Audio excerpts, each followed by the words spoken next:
Class start कर रहे हैं इसमें हम आज की। इसके अंदर जैसे प्रीवियस लेक्चर के अंदर मैंने आपको क्लास ऑब्जेक्ट्स उसके मैंने आपको प्रोग्राम करवाए थे। आज भी हम इसमें आगे जो है हम स्टार्ट करेंगे a program of class objects data and member functions hash include iostream.h hash include conio.h। एक क्लास ली हमने, क्लास का नाम हमने क्या लिया, रेक्टेंगल। यहाँ पे हमने जो है इसके अंदर प्राइवेट यूज किया। मैंने आपको गगन ये बताया था कि आप प्राइवेट लिखो या ना लिखो, बाय डिफॉल्ट जो हमारे डाटा मेंबर्स होते हैं वो हमारे प्राइवेट ही माने जाते हैं, वो हमारे ये प्राइवेट ही इसके अंदर माने जाएंगे। तो अब इसके अंदर यहाँ पे मैं क्या काम करूंगा, अगर मैं प्राइवेट नहीं भी लिखता तब भी डाटा मेंबर्स प्राइवेट माने जाएंगे। इंट लेंथ कॉमा br हमने दो वेरिएबल ले लिए। पब्लिक हम लेंगे void get data cout handle enter length and width c in length width। ठीक है, ये हमारा। अब ये तो मैं यहाँ पे एक बार फिर कमेंट मेंशन कर देता हूँ कि ये प्राइवेट डाटा मेंबर्स हैं, ये हमारा क्या है, मेंबर फंक्शन। इन्हें हम मेंबर फंक्शन करना। अब हम यहाँ पे क्या काम करते हैं, void set data, एक मेंबर फंक्शन हमने और लिया int l int b। इसमें आपने क्या कर दिया, लेंथ में l को स्टोर कर दिया, विड्थ के अंदर b को स्टोर कर दिया। ठीक है, ये भी क्या है, हमारा मेंबर फंक्शन है। इसको भी हम क्या बोलेंगे, मेंबर फंक्शन। अब हम यहाँ पे क्या काम करते हैं, void डिस्प्ले डाटा। एक मेंबर फंक्शन हमने और बना लिया जैसे डिस्प्ले डाटा। इसके अंदर अब हम यहाँ पे क्या काम करेंगे, मैं डाटा को डिस्प्ले करवा देता हूँ cout handle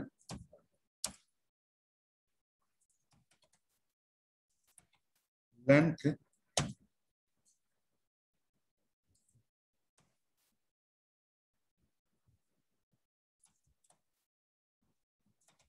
volume cout handle width void area perimeter हम निकालेंगे यहाँ पे। ये भी हमारे पास क्या है, ये हमारा मेंबर फंक्शन है। ये भी हमारे पास क्या है, मेंबर फंक्शन है। यहाँ पे इंट a p, ए में हमने क्या काम किया, लेंथ मल्टीप्लाई विड्थ। पी में हमने, इसमें हम पेरीमीटर निकाल लेते हैं और आपको पता है पेरीमीटर निकालने का formula length plus br cout handle area हमने निकाल दिया यहाँ पे handle पेरीमीटर। ठीक है जी, तो ये भी हमारा क्या हो गया, मेंबर फंक्शन हो गया। अब हम मेन फंक्शन यूज करेंगे, void में clr str used to clear the screen। rectangle is a class name, r1 r2 r3 तीन ऑब्जेक्ट ले लिए हमने।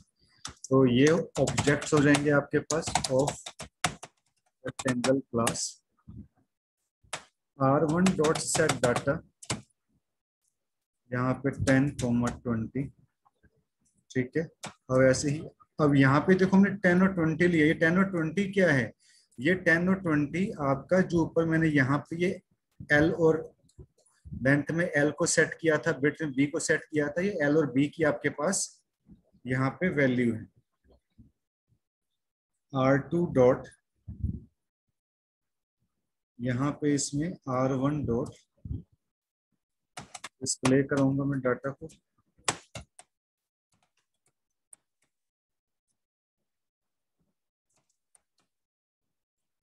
R1 डॉट एरिया पेरीमीटर, जैसे R2 डॉट सेट डाटा, यहाँ पे अब डाटा को सेट करोगे, R2 डॉट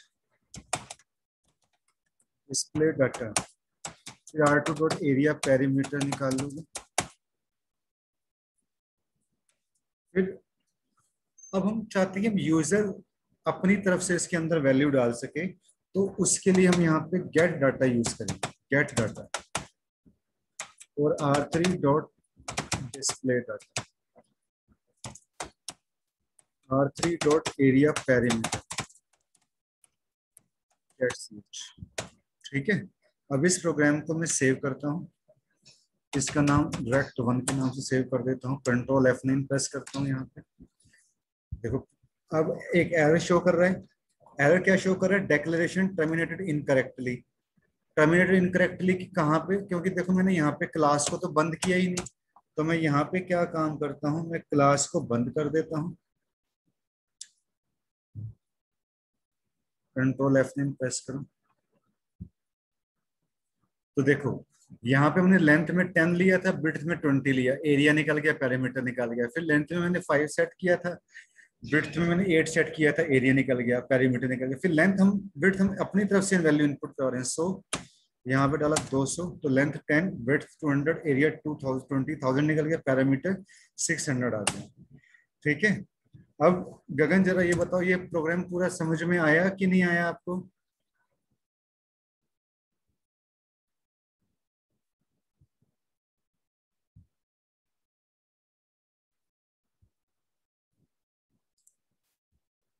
प्लीज रिपीट से, ओके।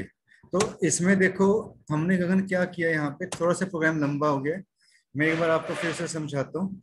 इसमें देखो हमने सबसे पहले एक क्लास ली, ये एक क्लास है, ठीक है। व्हाट इज ए क्लास, मैंने कल भी आपको बताया था कि क्लास क्या होता है। Class, class is a keyword, ये क्लास एक कीवर्ड है, और जो हमने यहाँ पे रेक्टेंगल लिया है, rectangle is the name of the class, ये क्लास का नाम, ठीक है जी। यहां से हमारी क्लास क्या हो गई, स्टार्ट हो गई। फिर हमने यहाँ पे क्या काम किया, प्राइवेट यूज किया। प्राइवेट के बारे में गगन मैंने आपको यहाँ पे ये बताया था कि जो प्राइवेट होता है इसको हम बोलते हैं विजिबिलिटी मोड, या इसको हम एक्सेस स्पेसिफायर भी बोलते हैं। और ये आप चाहे लिखो या ना लिखो, ठीक है। अगर मान लो मैं यहाँ पे कमेंट डाल देता हूँ, तो इसका मतलब ये है कि मैंने प्राइवेट को जो है मैंने यहाँ पे यूज नहीं किया, ठीक है कि नहीं। तो मैंने यहाँ प्राइवेट लिखा, तो ये विजिबिलिटी मोड है। लेंथ और विड्थ, लेंथ और बियर हमने ये दो वेरिएबल लिए, ये क्या है, ये हमारे प्राइवेट डाटा मेंबर्स कहलाएंगे, ठीक है। अब कल मैंने आपको क्या बताया था, प्राइवेट से पहले सिर्फ डाटा मेंबर्स हमने पब्लिक लिए थे, तो पब्लिक के बारे में मैंने आपको क्या बताया था कि आप पब्लिक डाटा मेंबर्स को क्लास के बाहर डायरेक्ट एक्सेस कर सकते हो, लेकिन प्राइवेट डाटा मेंबर्स को हम क्लास के बाहर डायरेक्ट एक्सेस नहीं कर सकते। तो अब जैसे ये लेंथ और विड्थ, ये हमारे ये प्राइवेट डाटा मेंबर्स हैं, इनको मैं क्लास के बाहर डायरेक्ट एक्सेस नहीं कर सकता। तो इसके लिए मैं अब यहाँ पे क्या काम करूंगा, मेंबर फंक्शन यूज करूंगा, जो एज ए होंगे पब्लिक। और ये पब्लिक भी क्या चीज होती है, public is also a visibility modes, और इनको भी हम क्या बोलेंगे, एक्सेस स्पेसिफायर्स, ठीक है। अब ये गेट डाटा हमने यहाँ पे लिया, यहाँ पे हम कुछ भी नाम ले सकते हैं, आप गेट डाटा के बीच में स्पेस नहीं दे सकते। हाँ, अगर आप अंडरस्कोर यूज करना चाहो तो अंडरस्कोर यूज कर सकते हो, नाम मेंबर फंक्शन का कुछ भी है जो आपका दिल करता है वो आप ले सकते हो। तो ये हमारा एक मेंबर फंक्शन हो गया। सी आउट, इसमें आपने क्या किया, वैल्यू इनपुट करवाई, यानी लेंथ और ब्रेड्थ की वैल्यू आपने इनपुट करवाई, जिसके लिए आपने ये लेंथ और ब्रेड्थ जो दो वेरिएबल आपने यहाँ लिए थे ये भी आपने यहाँ पे ले लिए। तो एक मेंबर फंक्शन तो हमारा ये हो गया। अब एक मेंबर फंक्शन फिर हमने यहाँ पे और यूज किया, सेट डाटा के नाम से हमने एक अनदर मेंबर फंक्शन हमने जो है मेड किया, बनाया, जिसमें हमने एल और बी यहाँ पे दो हमने ये आर्ग्यूमेंट लिए। अब ये जो हमने यहाँ पे एल और बी लिया है ना, एल एंड बी आर, इनको हम क्या बोलेंगे, आर्ग्यूमेंट्स और पैरामीटर्स। आर्ग्यूमेंट्स और पैरामीटर्स बोलेंगे हम इनको, ठीक है। तो लेंथ में देखो हमने क्या किया, यहाँ पे लेंथ में हमने एल को सेट कर दिया, ब्रेड्थ के अंदर हमने यहाँ पे क्या किया, बी को सेट कर दिया, ठीक है। एक मेंबर फंक्शन हमारा ये होगा। आगे हम आ जाते हैं, फिर आपके पास यहाँ पे आ जाता है वॉइड डिस्प्ले डाटा। ये डिस्प्ले डाटा भी क्या है, आपका एक मेंबर फंक्शन है, जिसमें हमने क्या काम किया, लेंथ और ब्रेड्थ की जो हमने यहाँ पे वैल्यू हम डालेंगे, वो यहाँ पे लेंथ और ब्रेड्थ की वैल्यू क्या हो जाएगी, प्रिंट हो जाएगी, जिसके लिए हमने डाटा को डिस्प्ले करवा दिया। फिर यहाँ पे आपने यूज किया एरिया ऑफ पेरीमीटर। ये हमने एक और अनदर फंक्शन जो है हमने मेंटेन किया, जिसमें हमने दो वेरिएबल लिए, एरिया के लिए ए ले लिया, पेरीमीटर के लिए पी ले लिया। एरिया में हमने क्या निकाल दिया, यहाँ पे लेंथ मल्टीप्लाई ब्रेड्थ, ठीक है। और पेरीमीटर में हमने फार्मूला लगाया पेरीमीटर का, 2 मल्टीप्लाई लेंथ प्लस ब्रेड्थ, ठीक है। यहाँ पे हमने क्या काम किया, हैंडल करके एरिया को हमने प्रिंट करवा दिया। यहाँ पे हमने क्या काम किया, पेरीमीटर को हमने प्रिंट करवा दिया, ठीक है। क्लास को हमने यहाँ पे फंक्शन को हमने बंद किया, यहाँ पे हमने क्या काम किया, पूरी की पूरी क्लास बंद कर दी। यहाँ पे हमने मेन फंक्शन हमने यूज किया। अब मेन फंक्शन के अंदर हमने यहाँ पे क्या काम किया, रेक्टेंगल हमने ली। रेक्टेंगल क्या है, जो हमारी सबसे टॉप पे जो हमने क्लास ली थी, उसके हम यहाँ पे 3 ऑब्जेक्ट बनाएंगे। और जरूरी नहीं है कि ये 3 ऑब्जेक्ट बनाने, आप सिंपल आप एक ऑब्जेक्ट भी ले सकते थे, R1, ठीक है। मैं 3 ऑब्जेक्ट बना के दिखा रहा हूँ, प्रोग्राम को पूरा डायनामिक बना के दिखा रहा हूँ और रियल लाइफ प्रोग्राम बना के दिखा रहा हूँ, ताकि आपको कंसेप्ट जो है वो समझ में आ सके। यहाँ पे हमने क्या लिया, रेक्टेंगल R1 R2 R3, इसके 3 ऑब्जेक्ट्स बनाए। R1 में हमने डाटा सेट किया, डाटा हमने सेट क्या किया, लेंथ एल की वैल्यू दे दी हमने, और ब्रेड्थ बी की वैल्यू आपने यहाँ पे सेट कर दी। फिर डाटा को हमने क्या किया, यहाँ पे डिस्प्ले करवा दिया। फिर यहाँ पे हमने एरिया ऑफ पेरीमीटर हमने कैलकुलेट कर दिया। फिर ऐसे हमने यहाँ पे एल की वैल्यू 5 डाली, इसकी 8 डाली, डिस्प्ले डाटा को हमने डिस्प्ले करवा दिया, पेरीमीटर निकाल दिया। गेट डाटा का मतलब क्या होता है कि यूजर अपनी तरफ से वैल्यू एंटर करेगा। ये वो फंक्शन है जो हमने सबसे टॉप के ऊपर सेट किया था, गेट डाटा। यहाँ पे गेट डाटा, तो यहाँ पे मैंने इसके अंदर, यहाँ पे मैंने इसमें गेट डाटा लिया यहाँ पे, ठीक है। और डाटा को मैंने यहाँ पे डिस्प्ले करवा दिया एरिया। तो जब इस प्रोग्राम को मैं रन कराऊंगा, कंट्रोल F9 में प्रेस करूंगा यहाँ पे, तो ये तो लेंथ पहले 10 आ रहा है, फिर 20, एरिया आपके पास निकल गया। पेरीमीटर आपके पास 60 है, ठीक है। लेंथ फिर आपने उसकी वैल्यू सेट की 5 और 8 जो ऊपर सेट की थी आपने यहाँ पे, मैं आपको यहाँ पे देखो नीचे बताता हूँ, यहाँ पे आपने जो यहाँ पे देखिए 5 और 8 आपने यहाँ पे सेट किया था। और ये गेट डाटा का मतलब क्या है, जो यूजर अपनी तरफ से यहाँ पे वैल्यू एंटर कर रहा है। मैंने अपनी तरफ से वैल्यू यहाँ डाली 20, यहाँ डाल दी मैंने 50, तो देखो यहाँ पे ये आपको शो कर दे एरिया और पेरीमीटर। क्लियर हुआ गगन प्रोग्राम ये वाला? अब तो कोई डाउट नहीं है। तो ये मैंने कंप्लीट पूरा जो है इसमें आपको कंप्लीट एग्जांपल करवाया। C++ में हम इस तरीके से प्रोग्रामिंग करते हैं।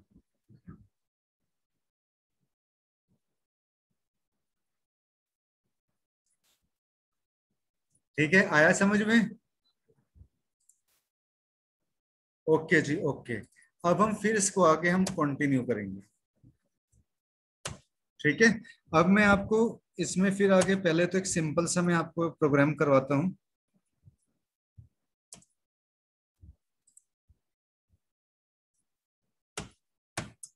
फंक्शन जो हमने अब तक पढ़ते हैं, function defined inside the class और आउटसाइड द क्लास का मैं आपको डिफरेंस बताऊंगा। तो पहले हम एक सिंपल सा प्रोग्राम बना लेते हैं। मैं एक प्रोग्राम और आपको इस C++ में ऐसे ही कवर करा रहा हूं, ताकि आपको इजीली समझ में आ सके।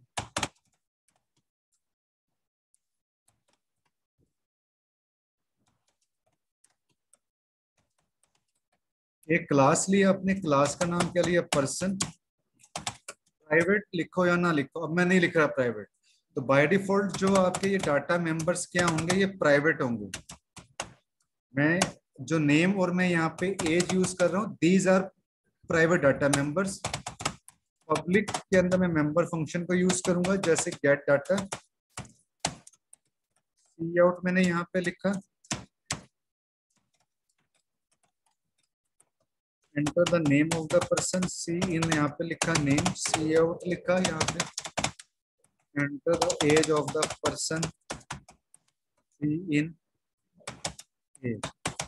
फिर वॉइड, अब हम यहाँ पे क्या करेंगे, डाटा को शो करेंगे। जैसे मैंने शो डाटा ले लेता हूँ यहाँ पे, C out and name is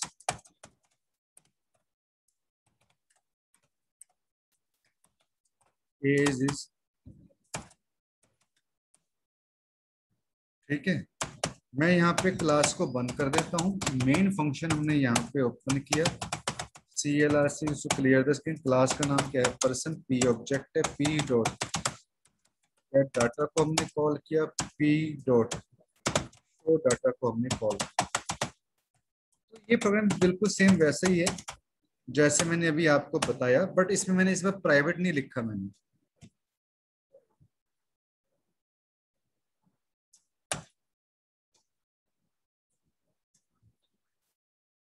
तो मैंने नेम डाला यहाँ पे रवि, एज डाला मैंने ये, ठीक है। तो ये जो एग्जांपल था आपका, ये एग्जांपल था function defined inside the class की। देखो यहाँ जो फंक्शन है मैंने क्लास के अंदर ही डिफाइन किया, यानी देखो ना, क्लास तो मेरी यहाँ से बंद हो रही है। देखो क्लास मेरी यहाँ से बंद हो रही है, यहाँ मैंने देखो क्लास को खत्म कर दिया, this is the end of the class. यानी इसी क्लास के अंदर ही मैंने मेंबर फंक्शन को डिफाइन किया, ठीक है। प्रोग्राम बिल्कुल सिंपल है, वही मैंने जो नेम ले रखा था और एज मैंने इनपुट करवाई और डाटा को मैंने डिस्प्ले करवा दिया, ठीक है। अब इसमें मैं थोड़ा सा चेंज करूंगा। मैं यहाँ पे कंसेप्ट क्या कर रहा हूँ, अब मैं आपको बता रहा हूँ function defined outside the class, कि क्लास के बाहर हम फंक्शन को कैसे डिफाइन करेंगे। तो यहाँ पे अब आप क्या काम करो, गेट डाटा को जो यहाँ पे डिक्लेयर कर दो। डाटा को हमने डिक्लेयर कर दिया, यहाँ पे मैं क्लास को बंद कर देता हूँ, ठीक है।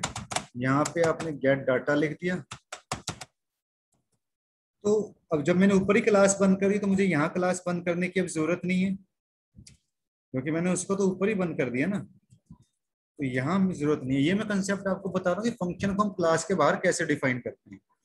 तो देखो यहाँ पे मैंने क्या काम किया, मैंने अब ये नेम और इस प्राइवेट डाटा मेंबर से मैंने लिखा नहीं हुआ, बट आप समझ लो कि प्राइवेट है। गेट डाटा और शो डाटा यहाँ पे मैंने इसको डिक्लेयर किया। आपको याद होगा जब मैंने फंक्शन का चैप्टर आपको पढ़ाया था तो मैंने क्या बताया था, जब सेमीकोलन लगता है तो हम फंक्शन को क्या करते हैं, डिक्लेयर करते हैं। तो यहाँ मैंने फंक्शन को क्या किया, डिक्लेरेशन किया। मैंने सेकंड फंक्शन को भी यहाँ पे क्या काम किया, मैंने डिक्लेयर किया, ठीक है। और यहाँ पे मैं फंक्शन को मैं डिफाइन कर रहा हूँ, जैसे मैंने पर्सन का नेम यहाँ पे लिखा। तो अब मैं देखता हूँ क्या मेरा प्रोग्राम ये चलेगा। मैं इसको रन करता हूँ, ये हमारा प्रोग्राम चलेगा नहीं, एरर शो करेगा इसमें। देखिए undefined symbol name, undefined symbol age, फिर नेम एज को ये आपको एरर बता रहा है, ठीक है कि नहीं। और इसको भी एक बार यहाँ से आप पहले क्या कर दो, इसको यहाँ से हटा दो, ठीक है। अब मैं यहाँ से क्या काम करूंगा, इसके अंदर मैं चाहता हूं कि फंक्शन को मैं क्लास के बाहर जो है डिफाइन करें। तो हम उसके लिए हमें क्या काम करना पड़ता है, उसके लिए हम यहाँ पे स्कोप रेजोल्यूशन ऑपरेटर यूज करते हैं। जैसे मैंने यहाँ पे वॉइड, यहाँ पे मैंने क्लास का नाम क्या ले लिया, पर्सन, और यहाँ पे अब मैं क्या यूज करूंगा, स्कोप रेजोल्यूशन ऑपरेटर। फिर मैंने यहाँ पे क्लास का नाम क्या लिया, पर्सन, यहाँ पे मैं स्कोप रेजोल्यूशन ऑपरेटर यूज करूंगा। तो जो ये वाला साइन होता है इसके अंदर, इस वाले साइन को स्कोप रेजोल्यूशन ऑपरेटर बोलते हैं, ठीक है। जब हम फंक्शन को क्लास के बाहर डिफाइन करते हैं तो इस तरीके से डिफाइन करेंगे, we using scope resolution operator, ठीक है। और स्कोप रेजोल्यूशन ऑपरेटर कब यूज करेंगे, इफ अगर आप प्रोग्राम को क्लास के बाहर डिफाइन करते हो ठीक है, तब हम स्कोप रेजोल्यूशन ऑपरेटर का हम यूज करते हैं। जब हम फंक्शन को क्लास के बाहर डिफाइन करते हैं तब हम स्कोप रेजोल्यूशन ऑपरेटर यूज करते हैं। बोलो, कंसेप्ट समझ में आया गगन?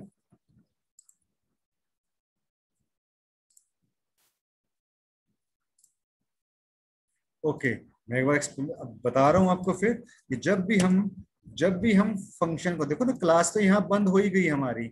अब ये दो मेंबर फंक्शन जिनको मैंने डिक्लेयर किया था मुझे डिफाइन करना है, तो इनको मैं डिफाइन क्या करूंगा, क्लास के बाहर डिफाइन कर रहा हूं, तो मुझे इस साइन की जरूरत पड़ेगी। ये वाला साइन आपका क्या कहलाता है? Scope resolution operator.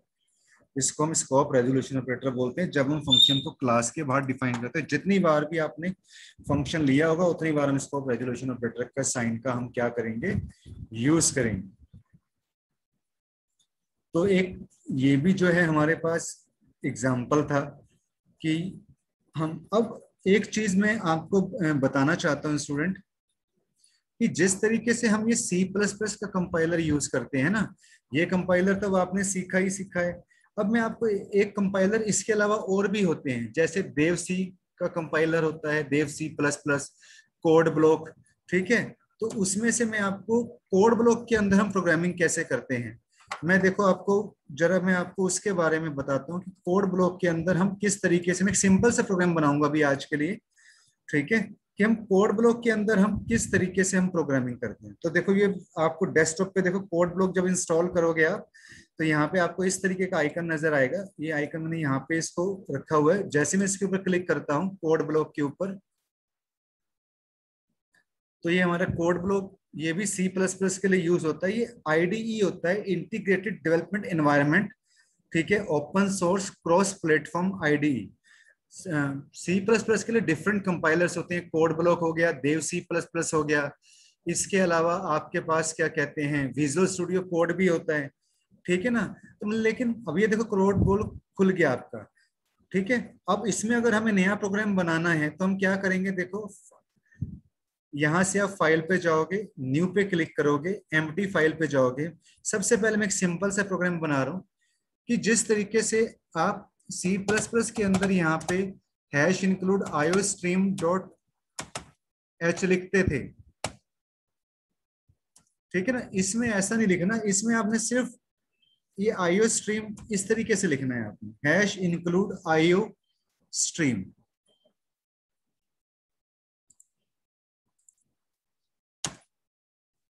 ठीक है, यहाँ पे इसको जरा मैं सेव कर देता हूँ। सेव फाइल पे क्लिक करो। यहां से इसको मैं जरा इसमें नाम दे देता हूँ, जैसे गुड, जब सी प्लस प्लस का बनाए गुड डॉट सीपीपी से इसको आप सेव कर दो, गुड वन नाम दे देता हूँ। ठीक है, आपने ऐसे सेव कर दिया, मतलब उसमें हमें दोनों का मतलब सेम ही है, लेकिन इसमें हम क्या लिखते हैं, आयो स्ट्रीम खाली, उसमें आयो स्ट्रीम डॉट एच लिखते हैं। अब इसके अंदर यहाँ पे हम एक जो है, इसमें हम कमांड और यूज करते हैं यहाँ पे, यूजिंग नेम स्पेस एसटीडी। ठीक है, एसटीडी क्या होता है, स्टैंडर्ड होता है जिसके अंदर सी प्लस प्लस के कुछ और इनबिल्ट फंक्शंस या मेथड्स होते हैं। तो उसके लिए हम कमांड यूज करते हैं यूजिंग नेम स्पेस एसटीडी। अब मैं यहाँ पे क्या काम करता हूं, इंट, जैसे इसमें हम वॉइड मेन लिखते हैं ना, इसमें हम इंट मेन लिखेंगे। Int main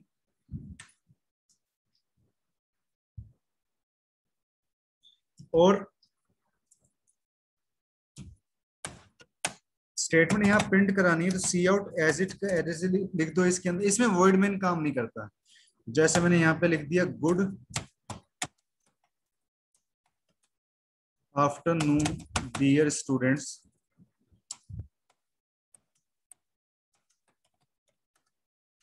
this is a code block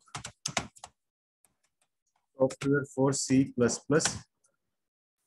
ठीक है, इसको मैं यहां से क्या काम करता हूं, सेव कर देता हूं। अब मैं इस प्रोग्राम को देखो रन कैसे करवाएंगे, तो यहाँ पे देखो आपको ये है रन के लिए, एक ये आ रहा है बिल्ड एंड रन के लिए। तो मैं इस पे क्लिक कर देता हूँ, बिल्ड एंड रन के ऊपर मैं क्लिक करूंगा।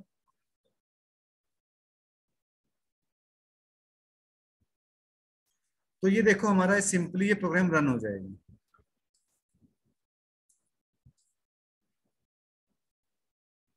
अभी इसके अंदर यहाँ पे हमारी ये कुछ आउटपुट शो नहीं कर रहा है।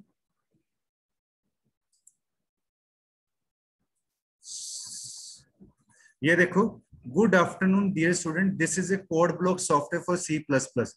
देखो इसमें भी आपके पास आउटपुट आ गई है आपके पास। ठीक है, तो इसमें भी हम सब कुछ प्रोग्राम वैसे का वैसे ही चला सकते हैं जैसे आप टर्बो सी प्लस प्लस में काम करते हो। सिर्फ यहाँ पे हम, अगर स्टूडेंट यहाँ पे कई बार जैसे यूजिंग नेम स्पेस एसटीडी लिखा हुआ है, अगर मैं ये नहीं लिखता तो फिर मुझे क्या करना होगा? अगर आप ये नेम स्पेस एसटीडी नहीं लिखते तो आपको यहाँ पे क्या करना पड़ेगा? एसटीडी ये इस तरीके से स्कोप रेजोल्यूशन ऑपरेटर यूज करना पड़ेगा। पर ये जितनी भी हमने स्टेटमेंट प्रिंट करवाई हैं, ये रन करने के लिए गगन, इसके अंदर रन करने के लिए ये देखो प्रोग्राम बना दिया ना, इसको सेव कर लो।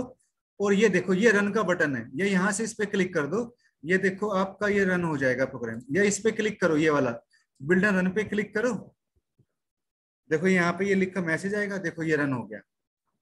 ठीक है, सो सिंपल है।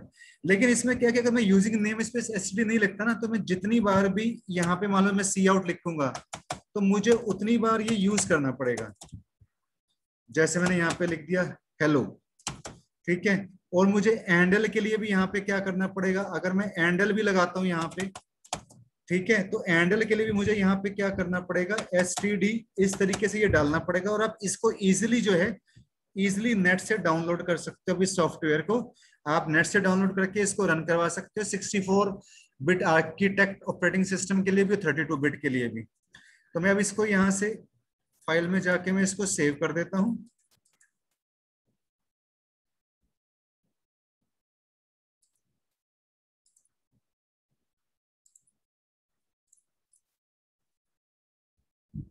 std c out std handle,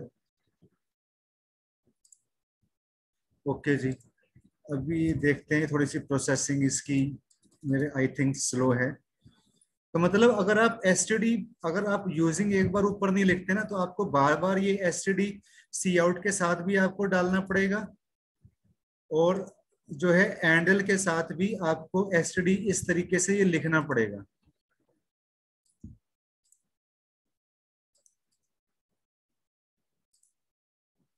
इसका नाम जरा मैं गुड्स सीपीपी दे देता हूँ।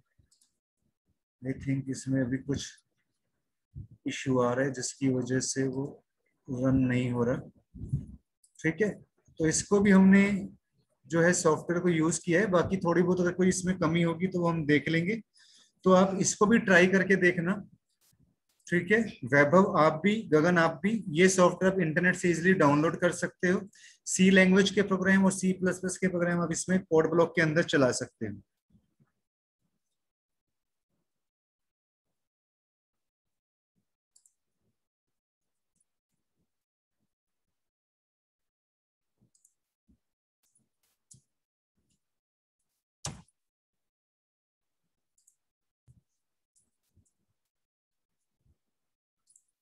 तो अभी ये थोड़ा सा इसमें कुछ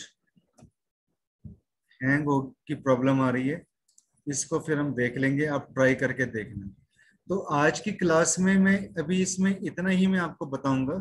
कल फिर हम इसमें आगे जो है वो कंटिन्यू करेंगे। आपने एक तो पिछला वाला जो मैंने काम करवाया उसको देखना है, और आप इस सॉफ्टवेयर को डाउनलोड कर लेना। ठीक है, कोई इससे रिलेटेड प्रॉब्लम होगी तो वो हम कल के लेक्चर में जो है वो हम डिस्कस कर लेंगे इसमें।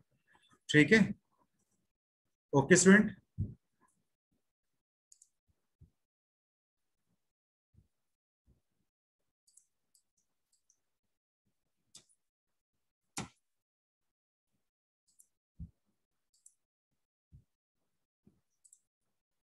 Okay ji, thank you for watching this tutorial students, thank you.